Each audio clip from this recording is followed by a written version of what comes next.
Mind makers पर आपका स्वागत है। मैं हूं धीरज कुमार और आज बात करेंगे द कॉन्फ्यूशियस इंस्टीट्यूट प्रोग्राम को लेकर चल रहे विवाद के बारे में। ब्रिटिश काउंसिल और अलायंस फ्रैंचाइज के साथ कई तरह के विवादों में फंस जाने के बाद द कॉन्फ्यूशियस इंस्टीट्यूट प्रोग्राम सुर्खियों में आ गया है। बता दें कि ये प्रोग्राम वर्ष 2004 में लॉन्च किया गया था।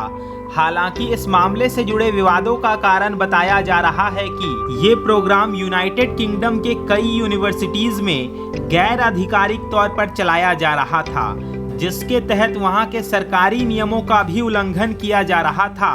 हालांकि इस बात की जानकारी Asian institute for China and IOR studies के द्वारा एक रिपोर्ट में बताई गई है। हालांकि एक्सपर्ट की माने तो इस मामले से संबंधित चीन की सबसे बड़ी मंशा ये है कि वह विदेशों में कॉन्फ्यूशियस इंस्टीट्यूट की स्थापना करके कम्युनिस्ट पार्टी ऑफ चाइना की विचारधारा को प्रमोट कर सके। गौरतलब है कि अब सवाल ये भी उठने लगे हैं कि क्या यूनाइटेड किंगडम में द कॉन्फ्यूशियस इंस्टीट्यूट लीगल है या नहीं। हालांकि एक रिपोर्ट एनालिसिस के अनुसार ये बताया जा रहा है कि चीन का इस प्रोग्राम में खास रुचि इसलिए भी है क्योंकि चीन मैंड्रीन के पाठ्यक्रम को प्रमोट करने के साथ साथ साइंटिफिक कोलैबोरेशन, राजनीतिक और व्यापार संबंधित नेटवर्किंग, प्रोपेगेंडा और कई अन्य तरह की गतिविधियों को प्रमोट करना चाहता है, ताकि चीन अपनी छवि को अपने हिसाब से डिजाइन कर सके और यहाँ तक कि वैश्विक स्तर पर कम्युनिस्ट पार्टी ऑफ चाइना की छवि को भी अलग रूप देना चाहता है। और इसके लिए उसने इन सभी बिंदुओं को इस प्रोग्राम के जरिए इसके पाठ्यक्रम में शामिल भी किया है, ताकि कम्युनिस्ट पार्टी ऑफ चाइना का प्रभाव इन सभी कैंपस में बरकरार रहे। इसके अलावा बताया ये भी जा रहा है कि इन सभी इंस्टीट्यूट में स्टाफ की नियुक्ति काफी भेदभाव से की जाती है, जो कि यूनाइटेड किंगडम के नियम के अनुसार सख्त रूप से इल्लीगल है।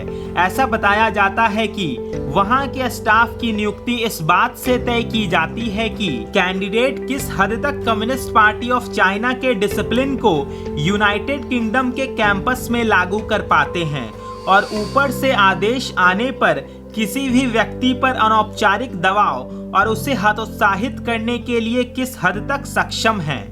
वहां की यूनिवर्सिटीज इन सभी नियमों को इस तरीके से लागू कर रही है जो कि वहां के स्टाफ और स्टूडेंट्स के लीगल अधिकारों को पूरी तरह से भ्रष्ट कर रहा है और साथ ही यूनिवर्सिटीज के मूल नियम और अधिकार को जमीनी स्तर से धराशाही भी कर रहा है। बता दें कि इन यूनिवर्सिटीज में हायरिंग की प्रक्रिया काफी जटिल और डिस्क्रिमिनेटरी होते जा रही है।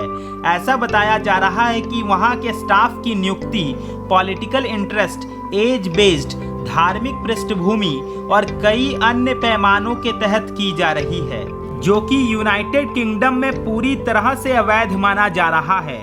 इस मामले को लेकर वहां के प्रधानमंत्री ऋषि सुनक के एक ट्वीट के अनुसार ये बताया गया है कि ये कॉन्फ्यूशियस इंस्टीट्यूट यूनाइटेड किंगडम के यूनिवर्सिटीज के सिविल लिबर्टीज के लिए काफी खतरनाक माना जा रहा है और सरकार जल्द से जल्द इस इंस्टीट्यूट को यूनाइटेड किंगडम में बंद करेगी। इस वीडियो पर आपकी क्या राय है, आप हमें कमेंट बॉक्स में बता सकते हैं। साथ ही इस चैनल को जरूर सब्सक्राइब करें।